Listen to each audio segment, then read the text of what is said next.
Cash flow, the revenue or expense expected to be generated through business activities, sales, manufacturing, etc., over a period of time. All right. Next term that we need to understand is cash flow. So you will be studying chapter cash flow statements, but let us understand what does cash flow means.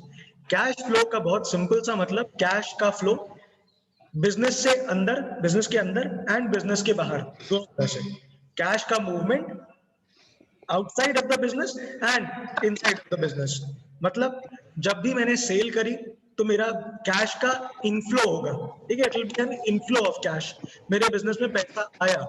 And any time I have incurred an expense, मैंने कोई सामान खरीदा, कोई raw material खरीदा, कोई payment मैंने किया, salary का पेमेंट किया, रेंट का पेमेंट किया, all these expenses will lead to cash outflow.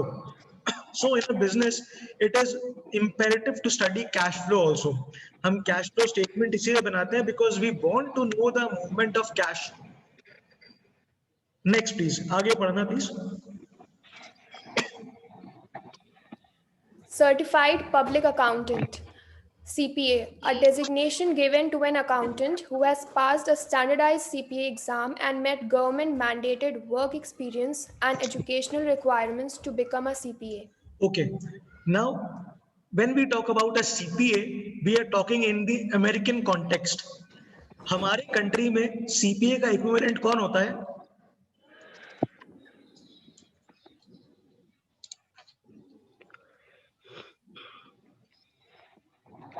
हाँ जी, हमारी कंट्री में सीपीए को हम किस नाम से जानते हैं? सीपीए तो अमेरिका में बोला जाता है।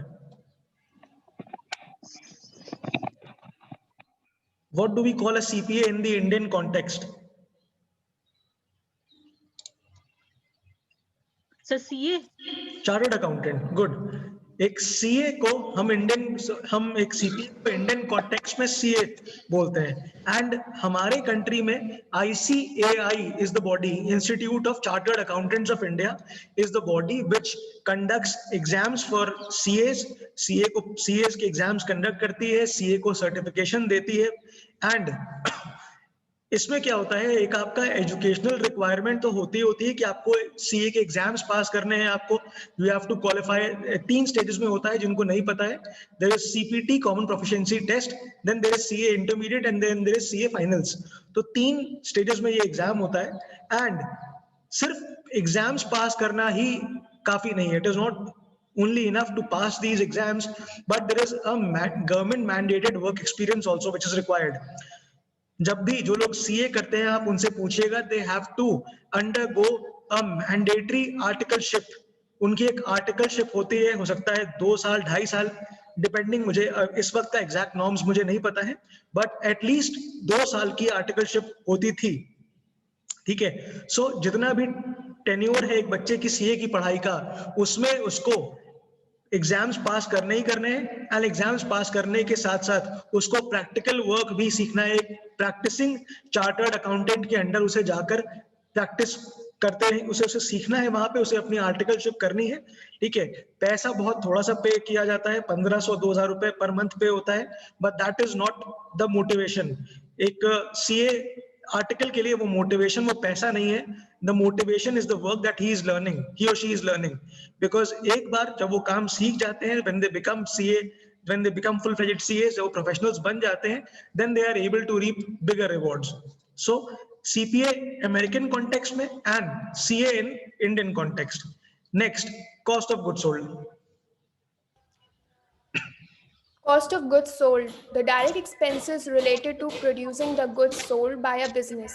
The formula for calculating this will depend on what is being produced, but as an example, this may include the cost of the raw materials and the amount of employee labor used in production. देखो, अभी मैं इसको बहुत basic तरीके से आपको बस समझा रहा हूँ यहाँ पर। When we will study final accounts, जब हम फाइनल अकाउंट्स सीखेंगे, तब उस समय में मैं आपको कॉस्ट ऑफ गुड्स सोल्ड के कई सारे फॉर्मूलाज भी बताऊंगा कि आप कैसे कैलकुलेट करेंगे न्यूमेरिकली। अभी बस इतना समझ लीजिएगा, कॉस्ट ऑफ गुड्स सोल्ड का मतलब जो भी सामान हम बेच रहे हैं, गुड्स सोल्ड, जो भी सामान हम बेच रहे हैं उसको बनाने में मेरी लागत कितनी लगी है, मेरी कॉस्ट कितनी मैंने इनकर करी है। एग्जाम्पल के तौर पे, if this is a phone, मेरे हाथ में एक Redmi Note 7 Pro है। ये फाइनली जब मुझे बेचा गया, जब कंपनी ने मुझे बेचा, तब उन्होंने मुझे आई गेस 11,000 रुपए, सॉरी 17,000 समथिंग में बेचा था जब मुझे बेचा था, ठीक है। So this was the sale price, 17,000 रुपए इसकी सेलिंग प्राइस थी।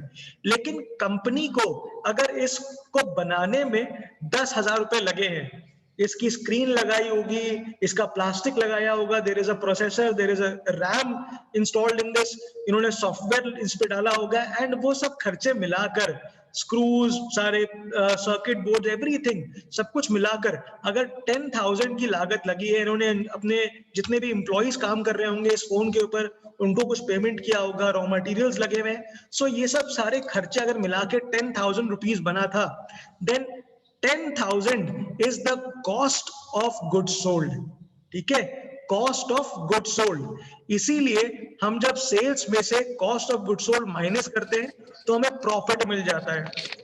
सेलिंग प्राइस थी 17,000, कॉस्ट ऑफ गुड सोल्ड था 10,000, मैंने माइनस कर दिया सेलिंग प्राइस में से कॉस्ट ऑफ गुड सोल्ड, मुझे प्रॉफिट मालूम चल गया, 7,000 का प्रॉफिट रेडमी ने कमाया है जब उन्होंने मुझे ये फोन बेचा है, ठीक है।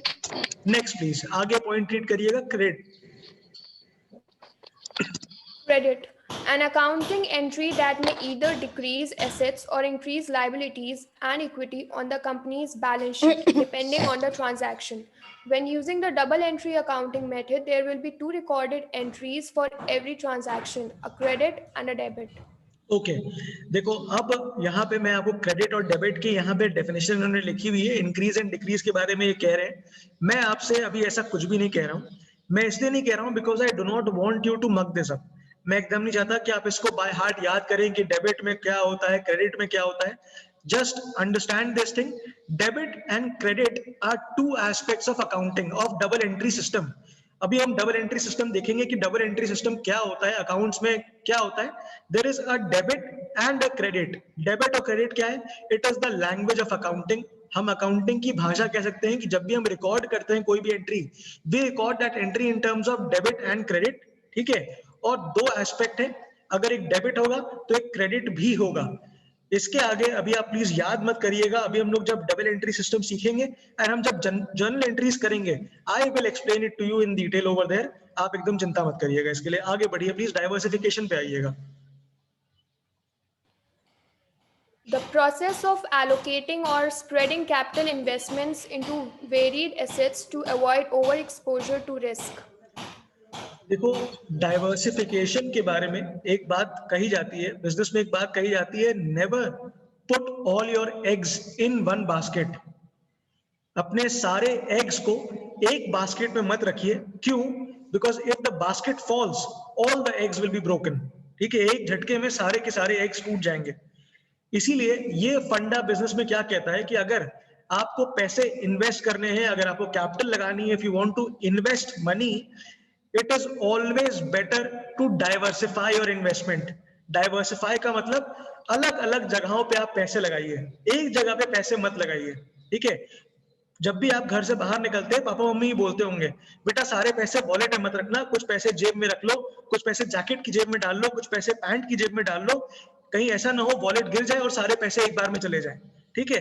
सो ऐसे ही बिजनेस में भी जो प्रूडेंट बिजनेस पीपल होते हैं, they never put all their money in a single spot. एक इन्वेस्टमेंट पे वो रिलाई नहीं करते हैं, they create, they diversify their investment, ठीक है। अगर एक जगह से नुकसान हो गया, देन दूसरी जगह के प्रॉफिट से मैं अपने इस नुकसान को मिटिगेट कर लूंगा। So this is what is diversification all about. अभी हम डाइवर्सिफिकेशन, आप जैसे जैसे मेरे संग आगे पढ़ेंगे तो हम इसको इन डिटेल और देखते जाएंगे कि कैसे डाइवर्सिफाई किया जाता है बिजनेस में रिस्क को। Next, enrolment agent. A tax professional who represents taxpayers in matters where they are dealing with the Internal Revenue Services. Okay, IRS जो है that is the American revenue department. हमारे यहाँ Indian revenue department जो है, जब भी for instance अगर कभी भी कोई केस लग गया, एक एग्जांपल दे रहा हूं आपको, हम लोग ने टैक्स फाइल किया आईटीसी पीएस लिमिटेड ने, हम पूरी कंपनी है, हम सब मिलके, हमारी एक कंपनी है आईटीसी पीएस लिमिटेड, हमने अपना टैक्स फाइल किया। टैक्स रिटर्न हमने जब फाइल किया तो उसमें क्या हुआ, एक स्क्रूटनी लग के आई।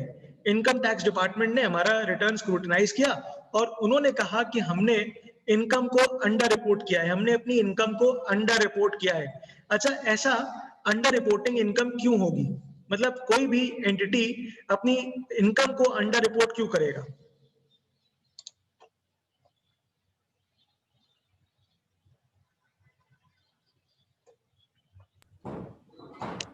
Tax related tax payment something. Tax payment So तो to ठीक है। pay, हाँ जी, please go ahead. so to pay less tax. To pay lesser tax, ठीक है, मुझे पता है कि भाई जितना ज्यादा इनकम दिखाऊंगा, जितना ज्यादा प्रॉफिट दिखाऊंगा, उतना ज्यादा टैक्स पे करना पड़ेगा। तो क्या किया हमने, पता नहीं, अभी मैंने ये नहीं कह रहा हूं कि हमने किया ही है, इनकम टैक्स डिपार्टमेंट कह रहा है कि हमने ये काम किया है, हमने अपनी इनकम को अंडर रिपोर्ट किया है। अब क्या होगा, I will hire a professional, ठीक है, I will hire a professional. Usually ये काम हमारी कंट्री में चार्टर्ड अकाउंटेंट्स, कॉस्ट अकाउंटेंट्स और लॉयर्स करते हैं, ठीक है, CA, CWA and lawyers, tax lawyers करते हैं ये काम। वो क्या करेंगे, जो भी हमारे ऊपर केस जो भी आएगा इनकम टैक्स डिपार्टमेंट का, वो हमारे पक्ष को, हमारे केस को इनकम टैक्स डिपार्टमेंट के सामने रखेंगे कि नहीं, अंडर रिपोर्टिंग नहीं हुई है, ऐसा ऐसा इतना इतना रिटर्न फाइल किया गया है, ये इनकम स्टेटमेंट से आप प्लीज चेक कर सकते हैं, ठीक है। So the person who represents us in dealing with the revenue department, that person is called an enrolled agent. इस केस में जो भी सीए या जो भी सीएस या सीडब्ल्यूए या टैक्स लॉयर है, that person will be called an enrolled agent. Next, expenses. The fixed, variable, accrued, or day-to-day costs that a business may incur through its operations. First, fixed expenses. Payments like rent that will happen in a regularly scheduled cadence. Okay, Variable करके ऐसा नहीं करके read करना। देखो कुछ expenses के नाम यहाँ पर लिखे हुए हैं। सबसे पहला है फिक्स्ड एक्सपेंस, ठीक है, जैसा कि नाम बता रहा है, this is fixed in nature, it will not vary according to the output or the level of output। मतलब अगर हम लोग ITCPS लिमिटेड थे और हमारा काम क्या था, हम शर्ट्स मैन्युफैक्चर कर रहे थे, ठीक है, we were manufacturing shirts and we were selling them. जो एक्सपेंसेस इस बात से वैरी ना करे कि मैं अपनी फैक्ट्री में एक शर्ट बना रहा हूं या मैं 100 शर्ट बना रहा हूं, ऐसे एक्सपेंसेस को हम कहते हैं फिक्स्ड एक्सपेंस। अब इसका एग्जांपल ले लेते हैं। अगर ITCPS लिमिटेड एक रेंटेड प्रेमिसेस में है, जो बिल्डिंग है वो रेंट पर है, and ITCPS limited is paying a rent of 10,000 rupees a month, then this will be a fixed expense। Rent को इस बात से कोई मतलब नहीं, या हमारे लैंडलॉर्ड को इस बात से कोई मतलब नहीं है कि हम एक शर्ट बना रहे हैं रेंटेड प्रेमिसेस में या हम 100 शर्ट बना रहे हैं, वो 10,000 है और वो फिक्स्ड एक्सपेंस है हमारा, ठीक है। But if we talk about expense such as raw material, भाई अगर एक शर्ट बनाऊंगा तो रॉ मटेरियल कम लगेगा, अगर 100 शर्ट बनाऊंगा तो रॉ मटेरियल ज्यादा लगेगा। So my expense will vary according to the level of output or the level of production। So such an expense will be called a variable expense। जो level of output या level of productivity के according vary कर जाए, that will be a variable expense। Next, accrued expense, इसके लिए लिख रहे हैं an incurred expense that hasn't been paid yet। अब बहुत ध्यान समझना है इस लैंग्वेज को, मैं तुमको समझा रहा हूं। कह रहे हैं an incurred expense, एक ऐसा खर्चा जो हो चुका हो, ठीक, that hasn't been paid yet, लेकिन उसका पेमेंट अभी तक नहीं किया गया। अब इसका एक एग्जांपल समझना, और एग्जांपल से हम समझते हैं। देखो ITCPS लिमिटेड एक कंपनी है, हम सब उस कंपनी के डायरेक्टर्स हैं। हमारा एक एम्प्लॉय है राम, ठीक है, हमारी कंपनी का एक एम्प्लॉय है राम। पॉलिसी कंपनी की ये है कि जब राम 1 तारीख से लेकर 30 तारीख तक कंपनी में काम कर लेता है तो उसकी सैलरी उसको नेक्स्ट मंथ के फर्स्ट को मिलती है। मतलब अगर 1 दिसंबर 2020 से लेके 31 दिसंबर 2020 तक जब राम ने काम किया होगा तो उसकी सैलरी उसको कब मिली होगी, 1 जनवरी 2021 को, ठीक है। अब समझना क्या था, salary is an expense for the company, salary एक खर्चा है कंपनी के लिए, उनको करना है, अपने एम्प्लॉय को पेमेंट करना है सैलरी का। जैसे ही 31 दिसंबर आया, जैसे ही 31 दिसंबर की शाम हुई 5 बजे, ये expense, the expense of salary in favour of Ram has been incurred. Ram की सैलरी ड्यू हो गई है, उसने पूरा 31 दिन काम कर लिया है, and this expense is now due, salary due हो गई है पेमेंट के लिए। कंपनी की पॉलिसी ये है कि वो अभी तक उन्होंने पेमेंट नहीं किया है 31 को, this hasn't been paid yet. तो 31 तक ये जो सैलरी का एक्सपेंस है, अगर 31 को हम जब इस सैलरी के एक्सपेंस को दिखाएंगे तो हम बोलेंगे अक्रूड सैलरी, ठीक है, या आउटस्टैंडिंग सैलरी। 31 को ये अक्रूड है या आउटस्टैंडिंग है, this expense has been incurred because इसके अगेंस्ट में राम ने महीने भर काम कर लिया है। सैलरी जब पेमेंट होगी नेक्स्ट डे 1 तारीख को, तब कहा जाएगा सैलरी हैज बीन पेड। अभी सैलरी वाज अक्रूड 31 दिसंबर को, on 1 it will B salary paid. ठीक है, पॉइंट क्लियर है? कोई कंफ्यूजन तो नहीं किसी को? Okay, next operation expenses, read करना please अशन्या। Business expenditures not directly associated with the production of goods or services, for example, advertising cost, property taxes, or insurance expenditures. देखो, ऐसे एक्सपेंसेस जो सीधा सीधा प्रोडक्शन से रिलेटेड नहीं है, ठीक है, but they are aiding in the smooth running of the organisation. अब इसका एग्जांपल समझना।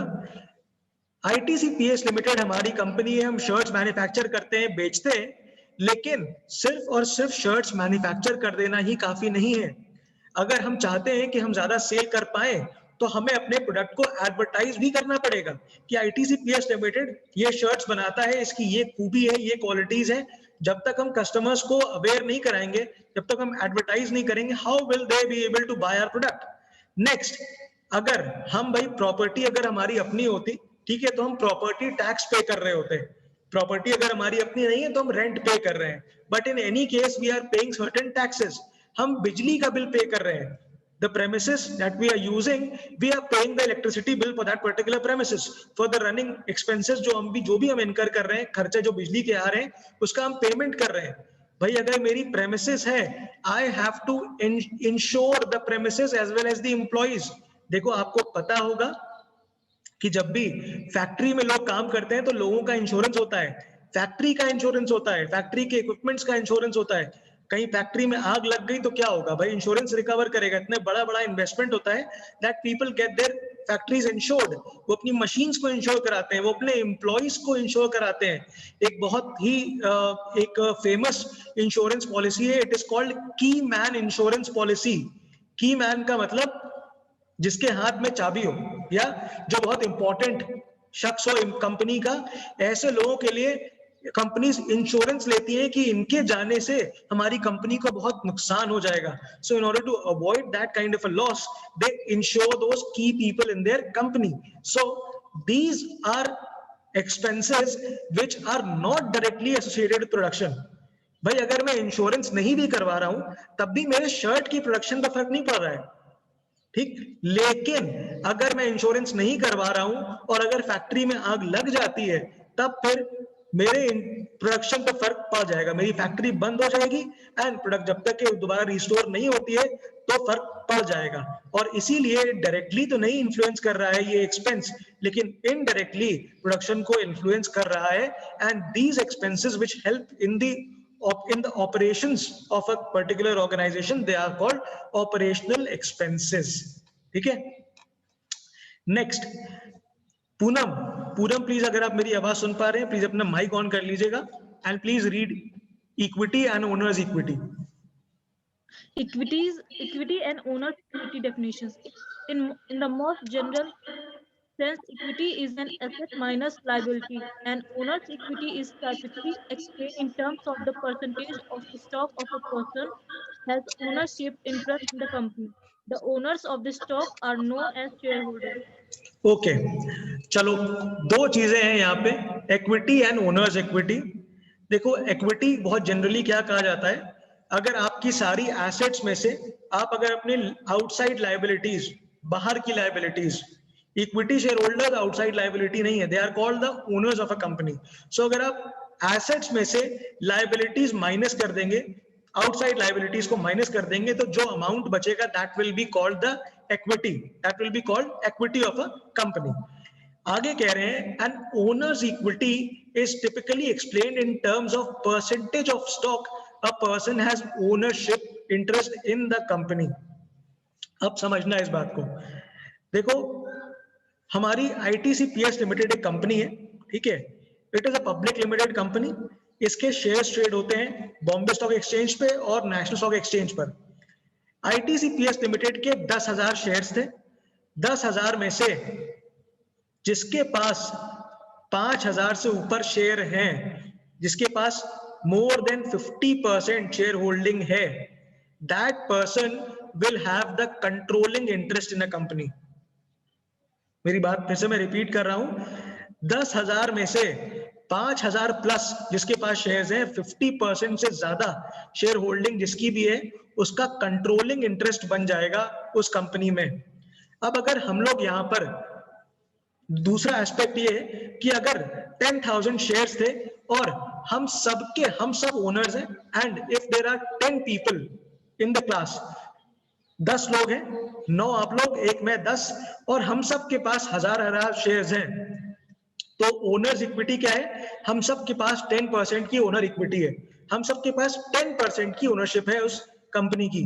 अगर हम में से कोई ऐसा है जिसके पास 50% से ज्यादा है, then that person will have control over the company. वो वोटिंग मैटर्स में या बड़े बड़े डिसीजंस में, because every equity share also entails a voting right, so they will have the maximum majority of votes and they will be able to vote on the important matters, और जो वो चाहेंगे वो हो जाएगा।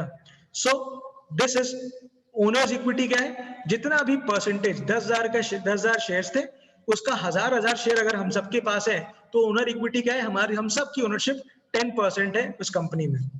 Next, insolvency. पूनम रीड करिएगा insolvency.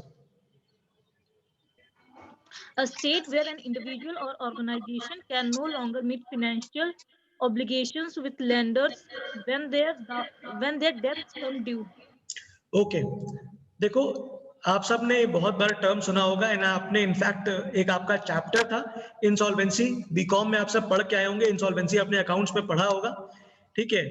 Insolvency का मतलब क्या होता है? बहुत अगर हम शुद्ध हिंदी भाषा की बात करें, जब लोग दिवालिया हो जाएं, ठीक है, लेकिन दिवालिया आपने सुना होगा वर्ड, वो दिवालिया हो गया या वो कंपनी दिवालिया हो गई, but this is not something like कि मैंने कह दिया कि मैं दिवालिया हो गया हूं तो मैं दिवालिया हो गया। It is not something like this.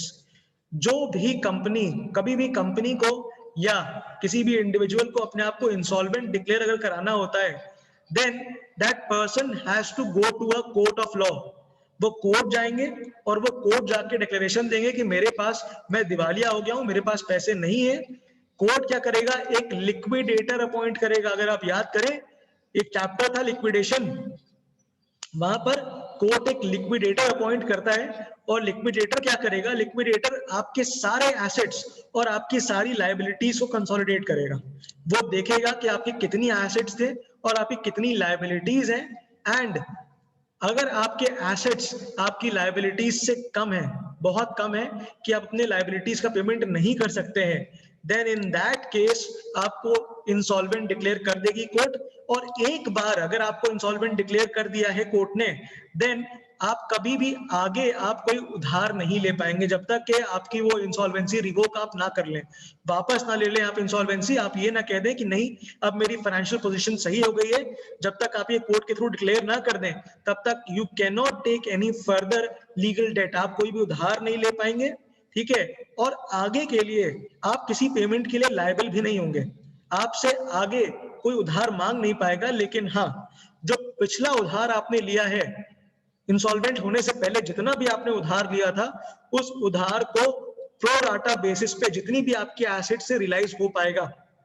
whatever amount can be realized from your assets, the liquidator will liquidate all your assets and those debts will be discharged in the ratio that is being decided upon. जो भी ratio बन के आ रहा है, जिसमें भी आपकी liabilities discharge हो पा रही हैं, वो रेशियो, आपके उस रेशियो में आपकी लाइबिलिटी पुरानी वाली डिस्चार्ज करी जाएंगी. आगे आपसे कोई पैसा नहीं मांग सकता है, लेकिन आगे आप भी किसी से पैसा उधार पर नहीं ले सकते. ठीक है. नेक्स्ट. सर ब्लर हो गया. ब्लर हो रहा है.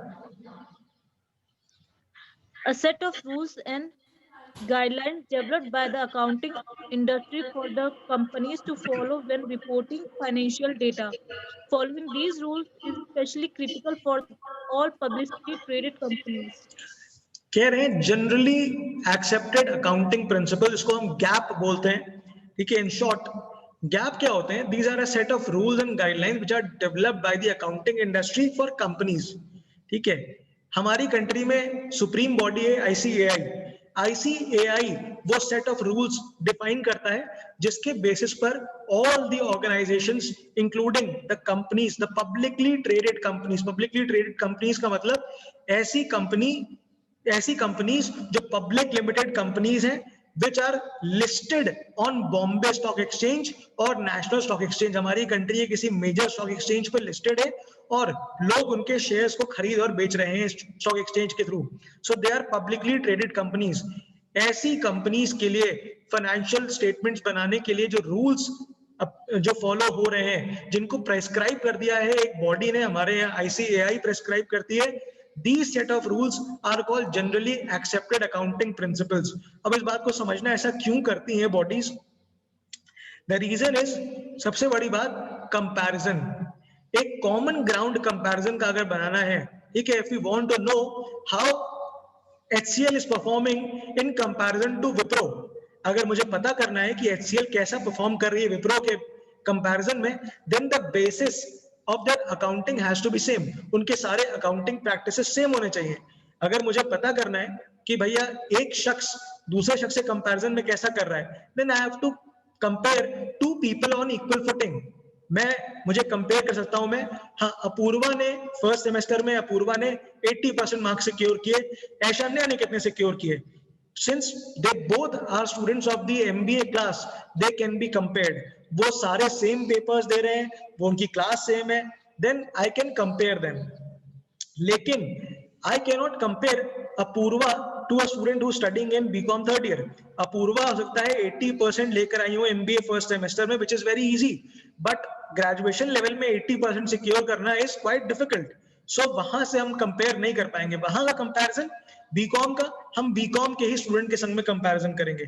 सिमिलरली अगर HCL और विप्रो अगर सेम अकाउंटिंग पॉलिसीज फॉलो नहीं कर रहे हैं, तो कैसे मालूम चलेगा कि जो प्रॉफिट या लॉस ये रिपोर्ट कर रहे हैं, it is because of the same reasons. हो सकता है अलग अलग अकाउंटिंग पॉलिसीज फॉलो करने की वजह से इनके प्रॉफिट या लॉस अलग अलग आ गए हों. That is why generally accepted accounting principles are used and specially they are used by publicly traded corporations और companies. Next please, general ledger. A complete record of the financial transaction over the life of a company. देखो, general ledger जो होता है, एक general ledger, इसका नाम बताया है जनरल लेजर है. हर एक ट्रांजैक्शन का रिकॉर्ड यहाँ पे रखा जाता है कंपनी की पूरी लाइफ टाइम के ड्यूरेशन में. ठीक है. एक जर्नल लेजर के नाम से एक बुक होगी कंपनी में, और उसमें सारे ट्रांजैक्शंस का रिकॉर्ड रखा जाएगा कंपनी के पूरे लाइफ टाइम पे. Next is trial balance. A business document in which all ledgers are compiled into debit and credit columns in order to ensure a company's bookkeeping system or mathematically correct. Okay, now if you remember, मैं आपको एक accounting process के through लेकर गया था. I had taught you accounting process, जहां पर whenever there is a transaction, the first step that we do after a transaction is, सबसे पहला स्टेप क्या होता है ट्रांजैक्शन इनकर होने के बाद में? Sir journal. गुड प्रिया. सबसे पहला जर्नल एंट्री होगी. स्टेप नंबर 2, आकर्षी, स्टेप 2 क्या होता है? सर लेजर पोस्टिंग होगी. ठीक है. Journal entry, ledger posting. ठीक. Point number 3, trial balance. अब ट्रायल बैलेंस प्रिपेयर होगा जब लेजर्स मैंने बना दिए। अब मैं लेजर्स की बैलेंसिंग करूंगा एंड जो भी बैलेंसेस निकल कर आएंगे या तो डेबिट बैलेंस आएगा या तो क्रेडिट बैलेंस आएगा। और अब इन बैलेंसेस की मैथमेटिकल अपने लेजर्स की मैथमेटिकल एक्यूरेसी चेक करने के लिए I will prepare a statement called trial balance. And if I have posted all the balances correctly in my ledgers, then my trial balance will be equal. The debit side will be equal to the credit side. And if it is not equal, that means there is some discrepancy और मैं उस discrepancy को locate करने की और rectify करने की कोशिश करूंगा. Next is liabilities. A company's debt or financial obligation incurred during business operations. Current liabilities are those debts that are payable within a year, such as debts to suppliers. Long-term liabilities, typically payable over a period of time greater than 1 year. An example of long-term liability would be multi-year mortgage of the office space. Okay चलो liabilities भी जैसे हमने देखा था assets भी current and fixed assets and current assets थे। ऐसे ही लाइबिलिटीज भी current liabilities and long term liabilities होती हैं हमारी। Current liabilities are those liabilities which have to be paid off within the current year. हमें अपने इसी साल में इन लाइबिलिटीज का पेमेंट करना है। सबसे अच्छा एग्जांपल उन्होंने दिया हुआ है सप्लायर्स। भाई अगर आईटीसीपीएस लिमिटेड को अगर जयंती रॉ मटेरियल सप्लाई कर रही थी then she was a supplier of ITCPS limited. और अगर हमने उनसे उधार पर रॉ मटेरियल लिया था then it becomes imperative for us to make the payment within this current year itself. हो सकता है जयंती ने हमें 15 दिन का टाइम दिया हो, 20 दिन का टाइम दिया हो। So this payment this liability has to be paid off within this year. So this will be a current liability. When we talk about long-term liabilities, these are liabilities which are paid over a longer period of time, usually more than a year. इसका example इन्होंने दिया हुआ है would be a multi-year mortgage for the office. अगर mortgage का मतलब होता है गिरवी रखना। अगर हमने ऑफिस स्पेस के लिए अगर हमने ऑफिस स्पेस को गिरवी रखा है, कुछ पैसे हमने लिए हुए हैं, ठीक है, तो उसके लिए हमें बहुत लंबा टाइम पीरियड मिलता है। उससे भी अच्छा एग्जांपल अगर हमने बैंक से एक लॉन्ग टर्म लोन लिया हुआ है 5 साल के लिए, 6 साल के लिए, 7 साल के लिए, then this will be a long term liability. हम आगे 5 साल 6 साल बाद इस बैंक लोन का पेमेंट करेंगे या हम ईएमआईज में इस बैंक लोन का पेमेंट करेंगे।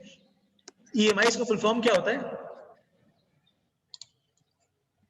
Easy monthly installment.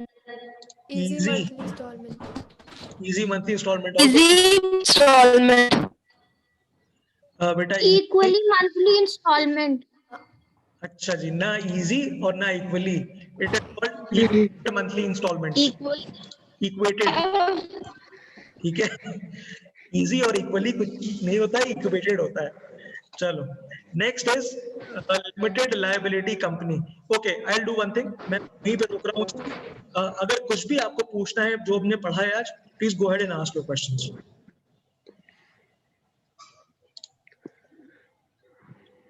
If you want to ask anything, please go ahead and ask.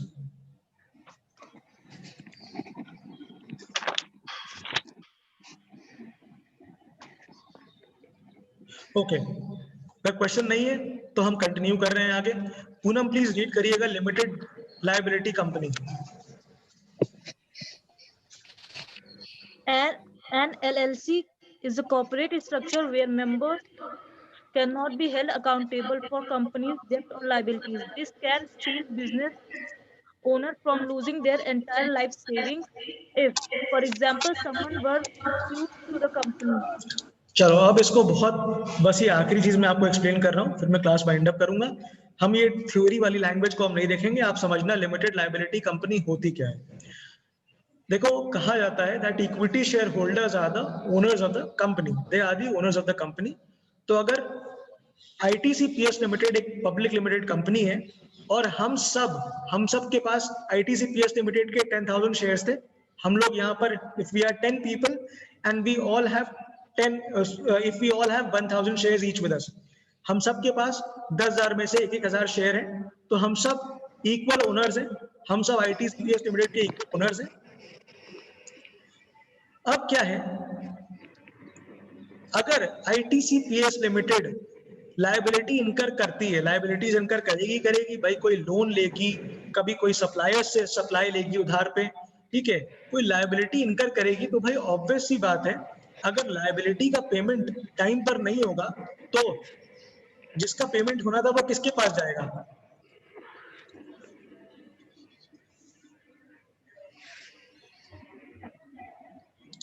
बताइए प्लीज। अगर लायबिलिटी का पेमेंट, अगर हमने जयंती से हमने सामान लिया था उधार पे रॉ मटेरियल और हमने टाइम पर जयंती का पेमेंट नहीं किया, ठीक है, तो अब मुझे आप बताओ जयंती किसके पास जाएंगी अपने पेमेंट के लिए?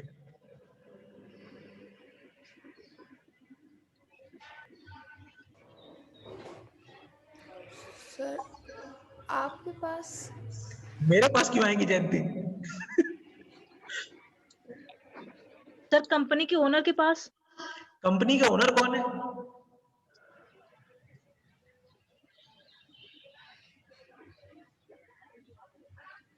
हाँ जी, कंपनी का ओनर कौन है? Sir equity share holder.